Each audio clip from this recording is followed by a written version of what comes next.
بسم اللہ الرحمن الرحیم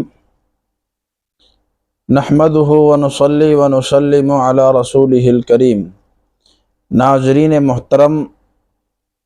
ایک بات جو میں آج بتا رہا ہوں کہ عام طور پر یہ بات بھی مشہور ہے،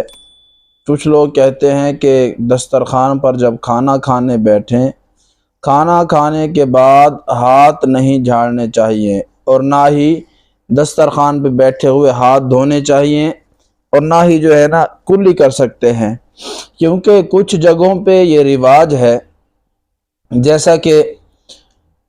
ہم کبھی جاتے ہیں KPK کی طرف، تو وہاں پر بھی یہ بات ہے کہ جب آپ دسترخوان پہ بیٹھنے لگتے ہیں تو وہ آ کر آپ کو ہاتھ دھلواتے ہیں،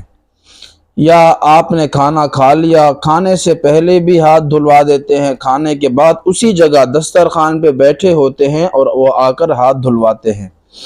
تو آیا یہ ہاتھ دھلوانا اس سے رزق میں کمی آتی ہے، بے برکتی آتی ہے؟ یہ بات مشہور ہو چکی ہے اور کچھ لوگ یہ بات کہتے ہیں کہ اسی طرح ہاتھ جھاڑنا، یعنی کھاتے وقت روٹی کے ذرات جو ہاتھ پر لگتے ہیں، ان ہاتھوں کو دسترخوان پر جھاڑنے سے رزق میں بے برکتی آتی ہے۔ تو یہ بات بھی بے اصل ہے۔ ان دونوں باتوں کی کوئی بنیاد کوئی نہیں ہے کہ شریعت کی طرف سے، شریعت مطہرہ میں یہ حکم ہو کہ دسترخوان پر ہاتھ نہ جھاڑے جائیں یا پھر ہاتھ نہ دھوئے جائیں، بلکہ یہ دونوں باتیں ٹھیک ہیں، درست ہیں، اور یہاں تک کہ حضور صلی اللہ علیہ وسلم کی حدیث مبارکہ میں ہے، آپ صلی اللہ علیہ وسلم ایک مرتبہ ایک جگہ کھانے کے لیے تشریف لے گئے۔ آپ نے جب کھانا تناول فرمایا تو حضور صلی اللہ علیہ وسلم کے انگلیوں مبارک پر کھانے کے ذرات تھے، گوشت تناول فرمایا اس کے ذرات تھے، تو آپ نے پانی منگوایا اور وہیں پر بیٹھے ہوئے اپنی انگلیوں کو دھویا اور کلی فرمائی۔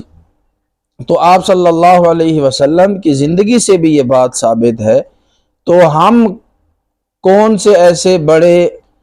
علم رکھنے والے اور سمجھ رکھنے والے ہیں کہ ہم اپنی طرف سے ہی کسی بات کو غلط کہہ دیں یا صحیح کہہ دیں؟ اور یہ تو آج کل ویسے ہی ہمارے یہاں پاکستان میں یہ بات عام ہے، کیونکہ وہ ایک جماعت والے آئے، تو کسی نے ایک عرب آئے، تو انہوں نے واپس جا کر اپنے ملک میں جب کارگزاری سنائی، کسی نے پوچھا کہ آپ نے پاکستان میں کیا دیکھا، سب سے زیادہ کیا دیکھا؟ تو وہ کہنے لگے کہ پاکستان میں نے سب سے زیادہ کیا دیکھا، دو چیزیں بتائی۔ انہوں نے کہا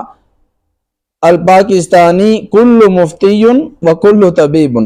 کہ پاکستانی سارے کے سارے مفتی ہیں اور سارے کے سارے ڈاکٹر ہیں۔ تو اسی لیے ایسی باتیں ہیں جو کہ نہ حدیث میں ہیں اور نہ ہی قرآن میں ہے، کہیں پر بھی نہیں، اور ان کو اتنا اہمیت دے دی گئی کہ ان کو یہاں تک کہ سنت قرار دیا جاتا ہے، اور لوگ باتیں کرتے ہیں، جیسے کہ یہ بات مشہور ہے کہ اس سے بے برکتی آتی ہے، ہاتھ دھوئے جائیں یا پھر دسترخوان پہ ہاتھ جھاڑے جائیں۔ تو ان سے کوئی بے برکتی نہیں، اور یہ بات بلکہ حضور صلی اللہ علیہ وسلم کی زندگی سے بھی ثابت ہے۔ تو اس بات کو غلط کہنا یہ ٹھیک نہیں ہے، اور اس کی کوئی اصل نہیں، یہ من گھڑت اور بے اصل بات ہے۔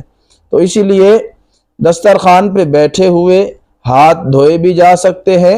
اور جو ذرات انگلیوں پر لگتے ہیں ان ہاتھوں کو جھاڑا بھی جا سکتا ہے۔ یہ دونوں چیزیں ٹھیک اور درست ہیں۔